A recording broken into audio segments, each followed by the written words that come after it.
My paramour is passionately kissing my closest friend in a luxurious aquatic facility at a vacation haven, brazenly displayed on a social media platform. And truthfully, I'm no longer experiencing a semblance of sorrow. I am utterly incandescent with rage.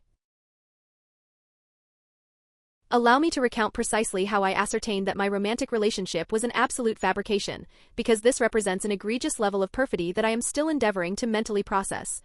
And this entire saga warrants being heard by all of you. 3 weeks prior, Brian informed me he was in need of a period of solitary contemplation. He simply strolled into my apartment, where, incidentally, he had been residing without financial obligation for nearly a year, and declared he felt overwhelmed, necessitating a span of time to methodically sort through various issues. He claimed his professional endeavors were the source of immense pressure.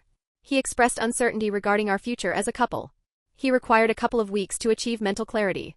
I directly inquired if this announcement constituted a definitive dissolution of our relationship, and he adamantly vowed that it did not. He asserted his enduring affection for me, merely requiring time alone.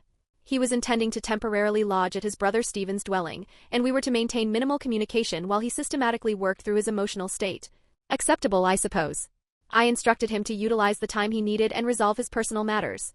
I was certainly not prepared to implore someone to remain whose metaphorical footsteps were clearly already heading toward the exit.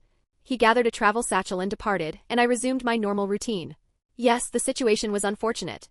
But I was not about to utterly disintegrate emotionally over a man incapable of mature, adult communication. Do you know who proved to be exceptionally bolstering during this challenging interval? Emily, my most trusted friend of 6 years, the individual I literally confided in with every single aspect of my existence. She arrived at my residence that initial evening, equipped with vino, and opined that Brian was likely just experiencing a panic attack concerning commitment, and that he would eventually return. Over the subsequent 3 weeks, her textual messages were incessant, she extended numerous invitations for outings, and she maintained the persona of the ideal, supportive companion. I divulged every intimate detail of my association with Brian to her. Every contentious debate, every misgiving I harbored, every clandestine thought.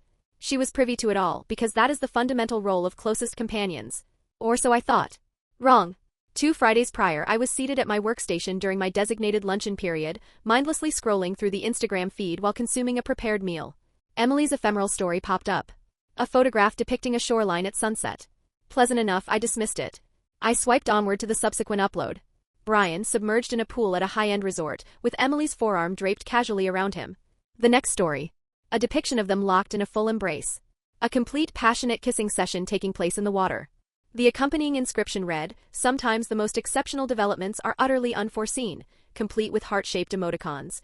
My colleague Maggie